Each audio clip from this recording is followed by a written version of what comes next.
Shalom, Shalom Yasharahla. This is your brother Manatzazak from Nation of Kings and Priests. Here's another Bible bite for you. So the question today is, do you love your family more than God? In other words, do you love them more than serving the Most High? Would you make sacrifices for the Most High? So what we're going to do is we're going to start with a certain precept. We're going to go into the Apocrypha, and we're going to look at a story that is very powerful, right? It should motivate us to do the right thing, right? So we're going to start with a certain precept, and then we're going to move into the Apocrypha. But before we go on, if you could please push the thumbs up, like the video audio. If you like, share the video audio to help spread the word, right?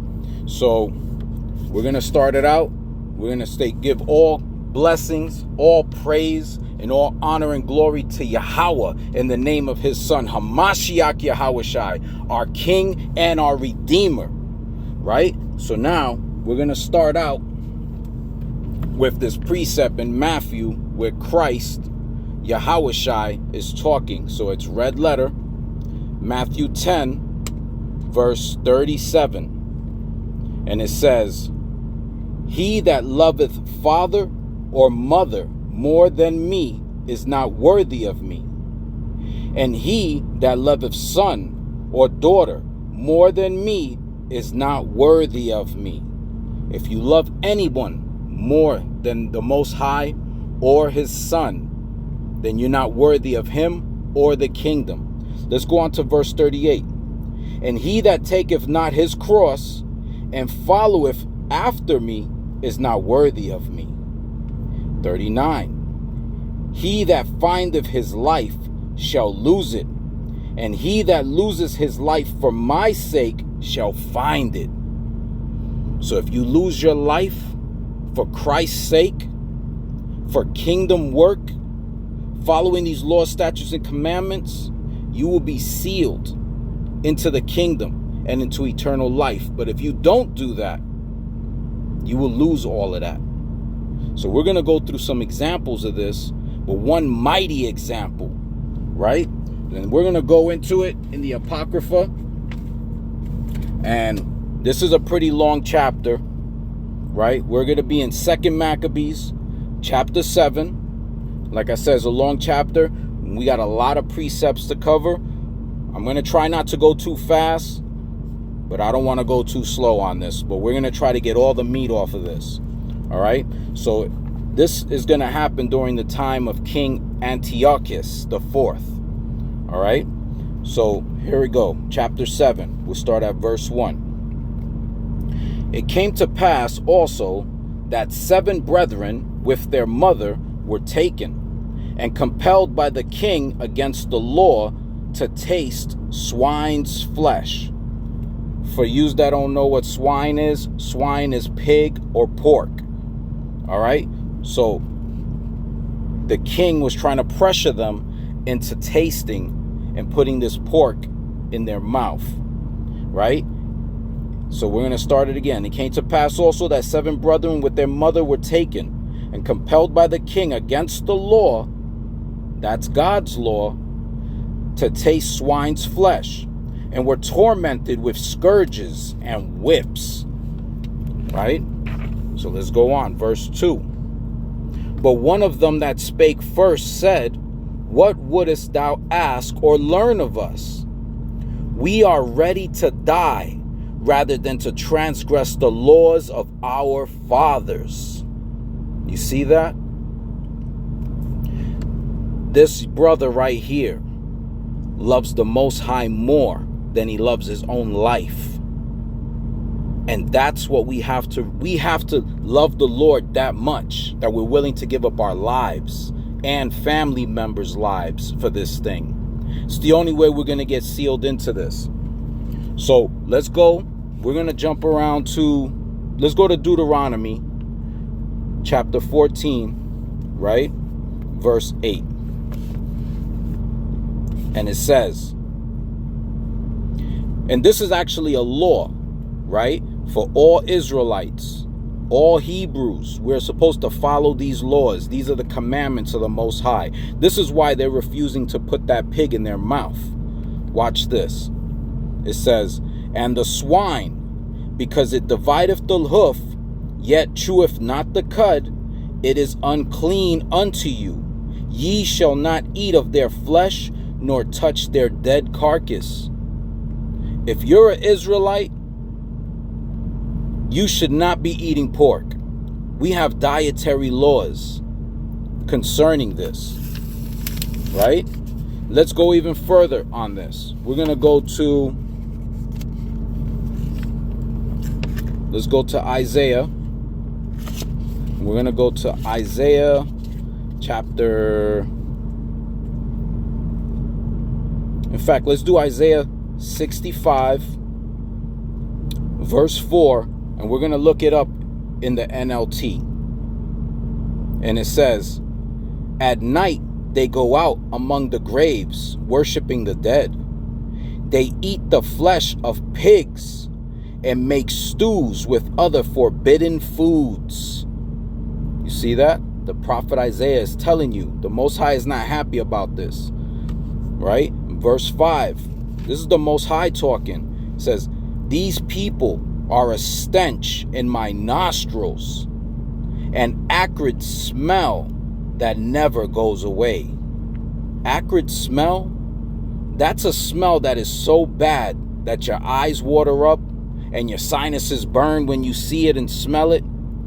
That's how bad it is. And that's how the Most High feels about people who eat swine's flesh. Right? We're going to go to Isaiah 66. Verse, let me see here, 15 through 17. We're going to continue on this. Remember, Isaiah is a prophet. So right here, this is an end time prophecy concerning when the Most High, when Yahwahshi, when Christ comes back, right? What's going to happen to people in that day if he catches you eating pig? Watch this. For behold, the Lord will come with fire, and with his chariots like a whirlwind, to render his anger with fury, and his rebuke with flames of fire. We know this hasn't happened yet, so this is coming. Verse 16, for by fire and by his sword will the Lord plead with all flesh, and the slain of the Lord shall be many. Verse 17, they that sanctify themselves and purify themselves in the gardens behind one tree in the midst, eating swine's flesh, and the abomination and the mouse shall be consumed together, saith the Lord. You see that? The Most High is going to destroy and kill anyone eating these abominable foods that are against our dietary laws. Christ is going to destroy you when he arrives. There ain't going to be no person of the Hebrew Israelite community entering into the kingdom eating swine's flesh, crabs, shrimp, lobster. It's not going to happen. The Most High will destroy you in that day if he doesn't destroy you before that day. So now, let's go back to the Apocrypha, right? And we're going to go to, remember, what we just read in these scriptures about how the Most High feels about swine's flesh. Now that's why you understand why they're refusing to put this in their mouth, right? So let me reread verse 2 in Maccabees chapter 7. It says, but one of them that spake first said, what wouldest thou ask or learn of us? We are ready to die rather than to transgress the laws of our fathers. That's how we need to be, Yasharahla. We need to be this committed. Verse 3. Then the king, being in rage, commanded pans and cauldrons to be made hot. These pans and cauldrons, these are the big ones when you're going to make a food for a large amount of people. And watch what he does. He makes these things really hot. Watch verse 4. which forthwith being heated, he commanded to cut out the tongue of him that spake first, and to cut off the utmost parts of his body, the rest of his brethren and his mother looking on. You see that? His mother and his brothers are there watching this, right? Now watch this, verse 5. Now when he was thus maimed in all his members, he commanded him, being yet alive, to be brought to the fire, and to be fried in the pan. And as the vapor of the pan was for good space dispersed, they exhorted means encouraged. They encouraged one another with the mother to die manfully, saying thus. Now, you see that? They didn't fear this man or death more than they feared the Most High. They would rather die and die loyally, right? You know what? Let's go to Matthew. I believe it's Matthew 24. All right, give me one moment. Matthew 24 verse 13, right? Let me see. 24 verse 13. This is red letter, so this is Christ talking. And this is what he says. It says, but he that shall endure unto the end, the same shall be saved. You see that? We have to endure to the end to be saved. Let's get another one in Matthew. I believe it's in Matthew chapter, I think it's 10. Give me one moment. Matthew 10, verse 28. Red letter. This is Christ, Yahwahshi, talking again. And it says, and fear not them which kill the body, but are not able to kill the soul, but rather fear him which is able to destroy both soul and body in hell.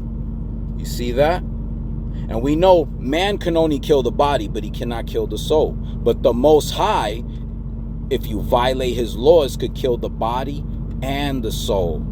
That's a permanent situation, right? So we need to stay loyal. We need to stay on point in this thing. We need to follow, learn these laws, statutes, and commandments, have faith in the Most High, and we need to continue in that way. So let's go on to verse 6 in Maccabees chapter 7. It says, the Lord God looketh upon us, and in truth has comforted us, as Moses in his song, which witnessed to their faces, declared, saying, and he shall be comforted in his servants. Right? And let's go on to verse 7. So when the first was dead, after this number, they brought the second to make him a mocking stock. And when they had pulled off the skin of his head with the hair, they asked him, wilt thou eat before thou be punished throughout every member of the body of thy body? So now they've already started torturing this brother, right?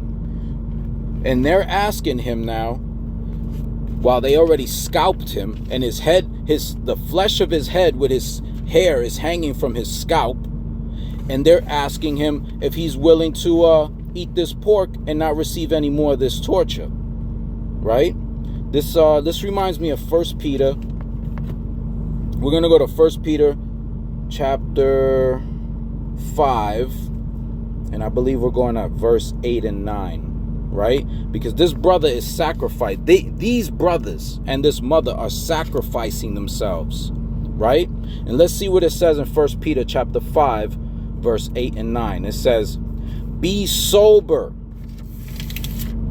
Be vigilant, because your adversary, the devil, as a roaring lion, walketh about seeking whom he may devour, whom resist steadfast in the faith, knowing that the same afflictions are accomplished in your brethren that are in the world.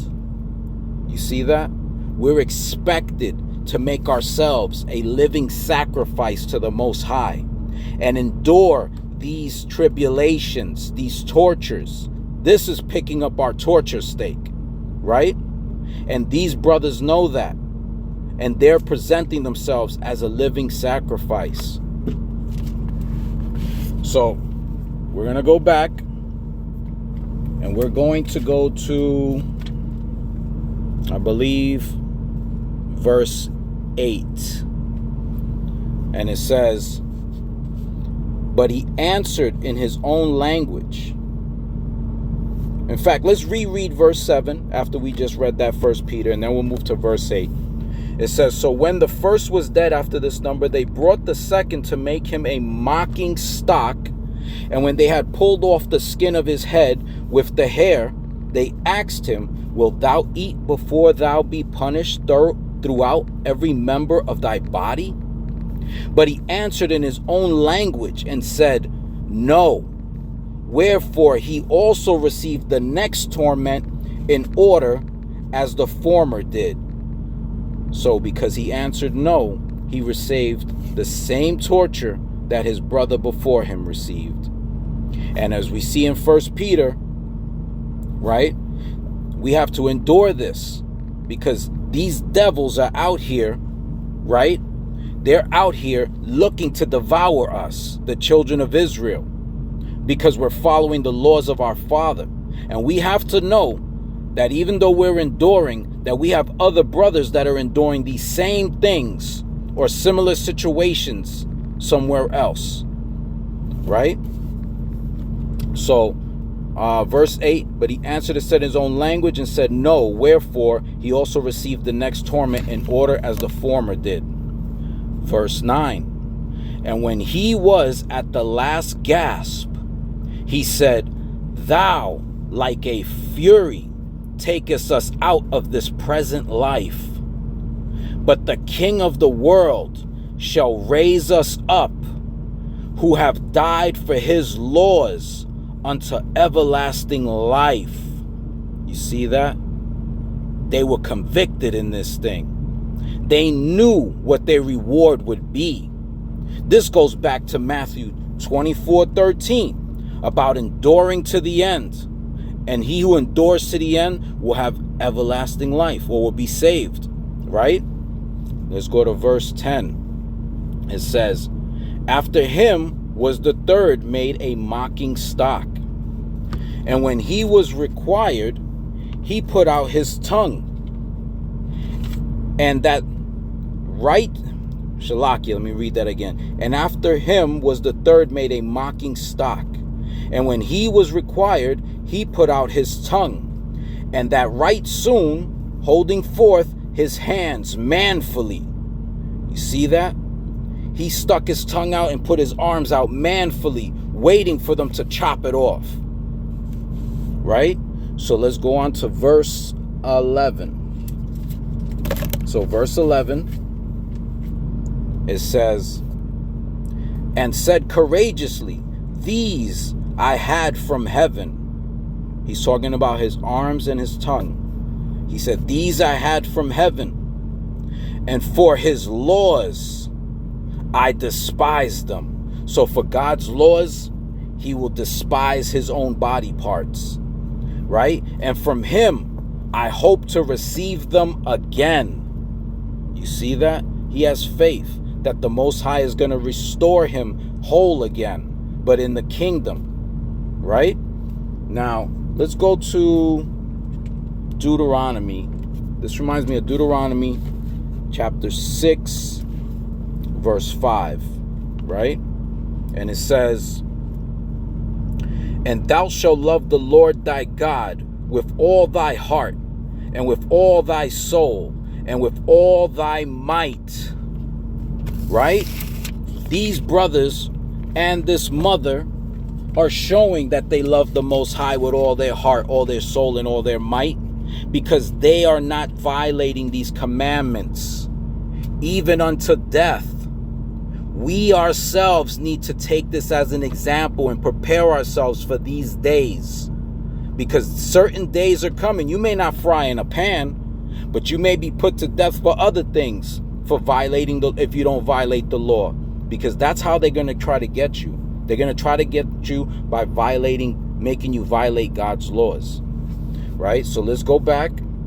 We'll start at verse 11. And he said, courageously, these I have had from heaven, and for his laws I despised them, and from him I hope to receive them again. Verse 12.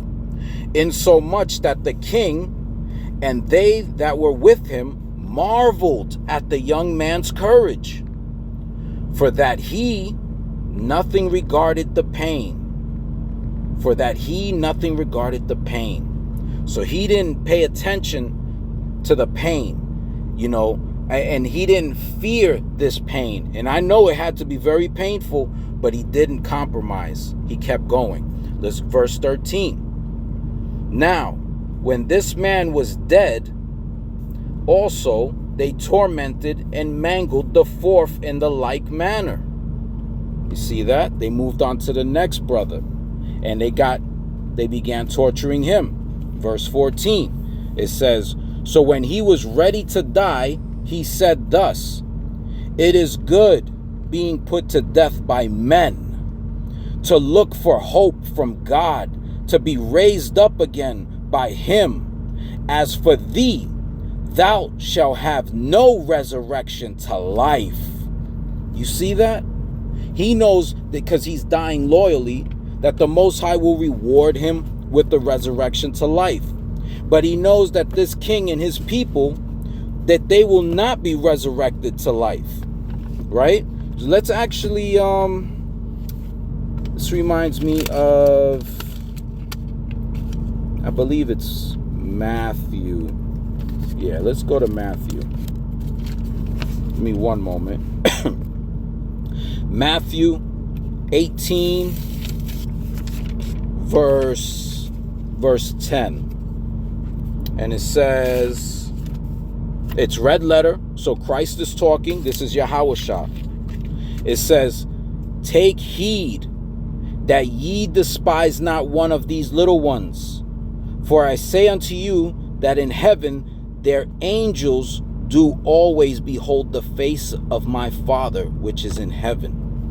I want to reread this in the NLT version, right? And this is Matthew 18:10, again, red letter. It says, beware that you don't look down on any of these little ones, for I tell you that in heaven their angels are always in the presence of my heavenly Father. What does that mean? That means anything you do to any of these little ones, right? Anything is reported and recorded immediately to the Most High. And the Most High has an option. He can get you right there and then, or he could wait for you a little bit later and get you at a situation that's more nightmarish to you, right? In fact, and this is when you do something to the least one of these, right? It's even more serious than you think, because you're not just attacking that person, right? Look what Christ says. We're gonna go to Matthew 25, verse 40 and 41. Look what he says. And this is red letter. Christ is speaking. It says, and the king shall answer and say unto them, verily, I say unto you, inasmuch as ye done it unto one of the least of these my brethren, ye have done it unto me. You see that? Whatever you do to one of these least ones, you're doing it to Christ. Look at verse 41. Then shall he say unto them on the left hand, depart from me, ye cursed, into everlasting fire, prepared for the devil and his angels. You see that? When you do something to the least one of these, the Most High's children, you are condemning yourself to death. And that is a permanent situation from the Most High, because he kills the body and the soul. Remember? So now, let's go back to to the book of 2nd Maccabees, chapter 7. Knowing what we just read in Matthew, we're going to reread verse 14. So when he was ready to die, he said thus, "It is good being put to death by men, to look for hope from God to be raised up again by him. As for thee," which means you, "as for you, though, shalt have no resurrection to life." And as we saw in Matthew, that whoever this is, this king, his people, will have no resurrection at all to life. Right? Let's go to verse 15. "Afterward, they brought the fifth also and mangled him. Then looked he unto the king and said, Thou hast power over men. Thou art corruptible. Thou doest what thou wilt." In other words, do what you will. "Yet think not that our nation is forsaken of God." So, in other words, he says, do what you will. Right? It's in your hands. But don't think that our nation is forgotten by God. In verse 17, he says, "But abide a while, and behold his great power, how he will torment thee and thy seed." So what he's saying is, stick around a while and watch God's power and how he will torment you and your children. Right? In fact, let's go to, we're going to go to Revelation. Right? We're going to go to Revelation chapter 13, verse, I want to say 10. Now listen to this. It says, "He that leadeth into captivity shall go into captivity. He that killeth with the sword must be killed with the sword. Here is the patience and the faith of the saints." And if we look at this brother here, all of them, including their mother, they're patiently waiting for this. They know that this is going to happen. So they're patiently waiting for this. And I just want to reread this really quickly. Let's just move on to verse 15. Let's move on to 15. It says, "Afterwards, they brought the fifth also and mangled him." Shalakia, I lost my spot. We're going to go back down to 17 because that's where we left off at. So it says, "But abide a while, and behold his great power, how he will torment thee and thy seed." Right? Then verse 18, it says, "After him also they brought the sixth, who being ready to die said, Be not deceived without cause, for we suffer these things for ourselves, having sinned against our God. Therefore, marvelous things are done unto us." You see, he's acknowledging the only reason they're going through these things is because they themselves at one time broke the law of the Most High and sinned against him. And this is the punishment, right? But they've repented and they're refusing to break any other laws, especially this with the swine. So let's go on to verse 19. "But think not thou that takest in hand to strive against God, that thou shalt escape unpunished." So he's telling him, you're contending with the Most High. Don't think you're going to escape this without being punished. Verse 20. "But the mother was marvelous above all, and worthy of honorable memory. For when she saw her 7 sons slain with the space of one day, she bare it with a good courage, because of the hope that she had in the Lord. You see that? She bared it with good courage because of the hope that she had in the Lord. Obviously, this woman knew the laws, the statutes, the commandments. She knew the promises and the prophecies. She taught them to her children, and they were all committed to this. This is basically Revelation 13:10, where it says again, here is the patience and the faith of the saints. So, we have to be the same way. All right, so we're going to move on to verse 21. It says, yea, she exhorted. And yea, so exhorted means encourage. Yea, she encouraged every one of them in her own language, filled with courageous spirits, and stirring up her womanish thoughts with a manly stomach. She said unto them, I cannot tell ye, Shalakia, I cannot tell how ye came into my womb. For I neither gave you breath nor life, neither was it I that formed the members of every one of you. You see this? This mother is encouraging her children because she knows that she will see them again in the kingdom if they die loyally, if they all commit to themselves to being loyal to the Most High and the statutes and commandments in these laws. Let's go to verse 23.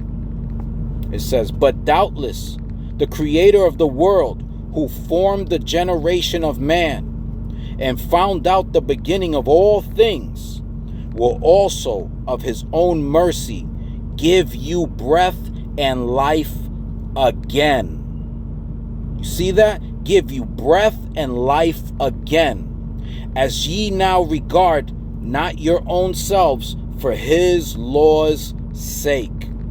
You know what? Let's go to Revelation. We're going to go to Revelation. This is Revelation 22, verse 14. And it says, blessed are they that do his commandments, that they may have the right to the tree of life, and may enter in through the gates into the city. You see that? These brothers and their mother, dying loyally, will inherit the right to the tree of life in the kingdom. They will enter into those gates at that time. So we need to understand that we also need to do these things. We also need to make sure that we go loyally and faithfully. Whatever it is that the tribulation is that the Most High allows upon us, because each one of us may have certain different things come upon us. Right? So now we're going to reread verse 23 in 2 Maccabees chapter 7, and then we'll move on. It says, but doubtless the creator of the world, who formed the generation of man and found out the beginning of all things, will also of his own mercy give you breath and life again, as ye now regard not your own selves for his law's sake. Verse 24.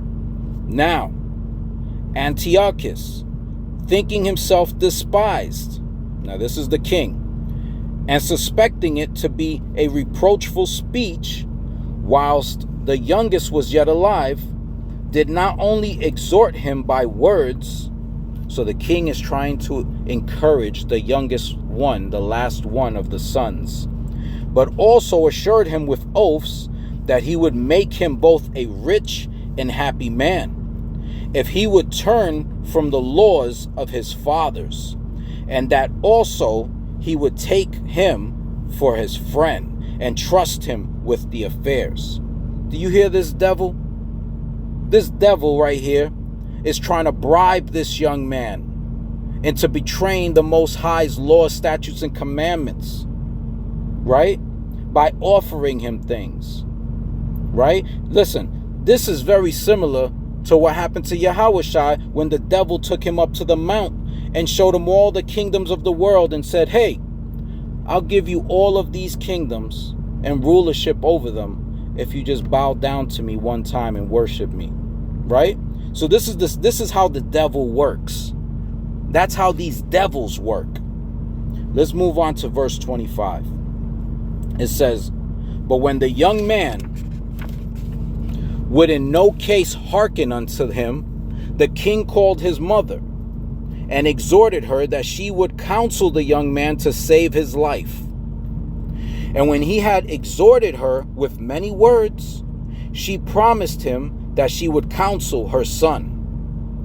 But she, bowing herself toward him, laughing the cruel tyrant to scorn, spake in her country language on this manner, O my son, have pity upon me that bare thee 9 months in my womb, and gave thee suck 3 years, and nourished thee, and brought thee up unto this age, and endured the troubles of education. You see that? So she's reminding him all of these things. And go to 28. I beseech thee, my son, look upon the heaven and the earth and all that is therein, and consider that God made them of the things, Shalakia, consider that God made them of things that were not, and so was mankind made likewise. Fear not this tormentor, but being worthy of thy brethren, take thy death, that I may receive thee again in mercy with thy brethren. While she was yet speaking these words, the young man said, whom wait ye for? In other words, what are we waiting for? I will not obey the king's commandment, but I will obey the commandment of the law that was given unto our fathers by Moses. And thou, that hast been the author of all mischief against the Hebrews, shall not escape the hands of God. For we suffer because of our sins. And though the living Lord be angry with us a little while for our chastising and correction, yet shall he be at one again with his servants.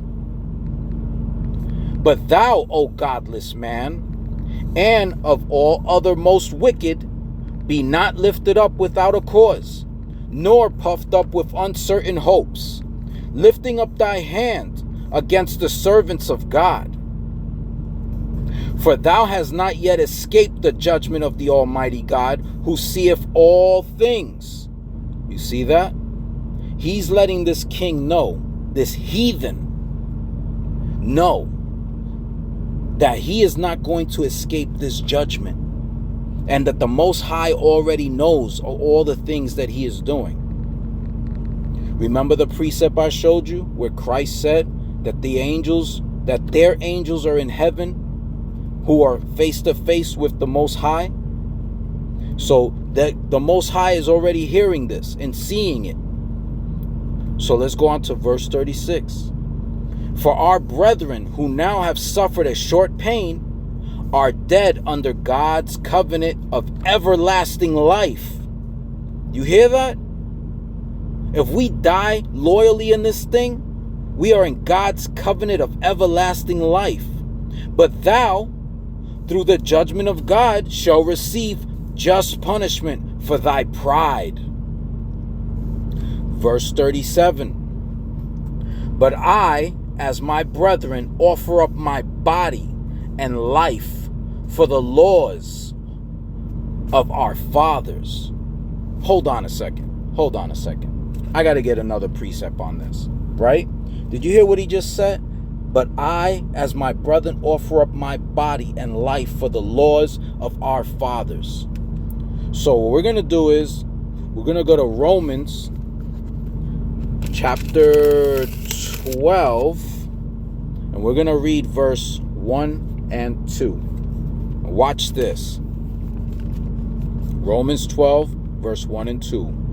And it says, I beseech you, therefore, brethren, by the mercies of God, that ye present your bodies a living sacrifice, holy, acceptable unto God, which is your reasonable service.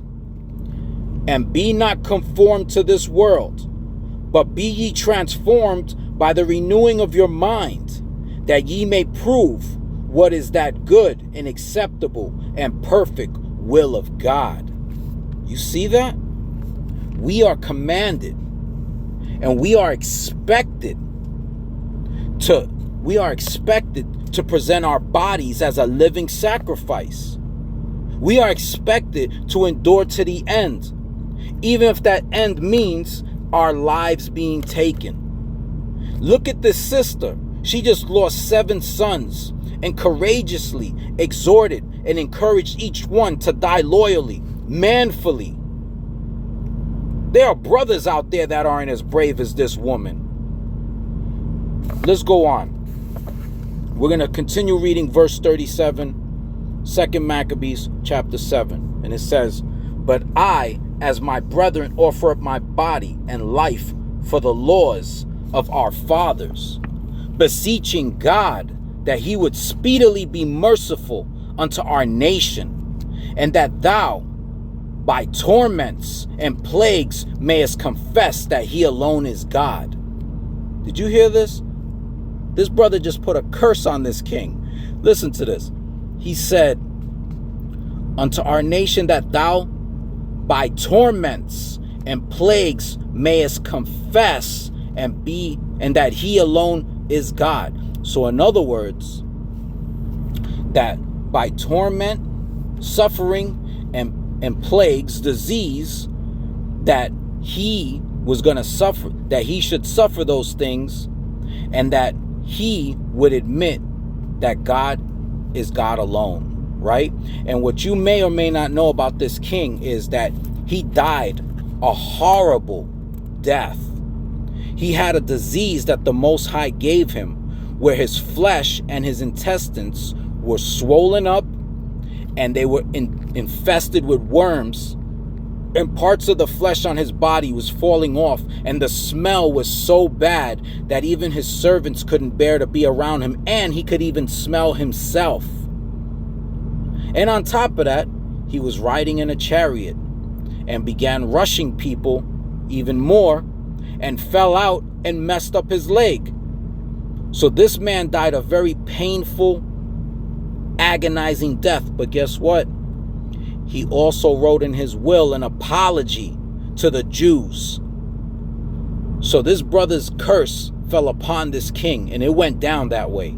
Let's go to verse 38. "And that in me and my brethren the wrath of the Almighty, which is justly brought upon our nation, may cease. Then the king, being in a rage, handed him worse than all the rest, and took it grievously that he was mocked." Verse 40. "So this man died undefiled, put his whole trust in the Lord. Last of all, after all the sons, the mother died. Let this be enough now to have spoken concerning the idolatrous feast and the extreme tortures." Wow. This family, this mother, these 7 sons, if this doesn't motivate people or encourage people to endure to the end, to learn these laws, these statutes, and these commandments, then you're doomed. Because without this, without these laws, statutes, and commandments, without this commitment to the Most High, we cannot make it into the kingdom. So as for my house, we're going to serve the Most High. This is your brother Manatzazak from Nation of Kings and Priests.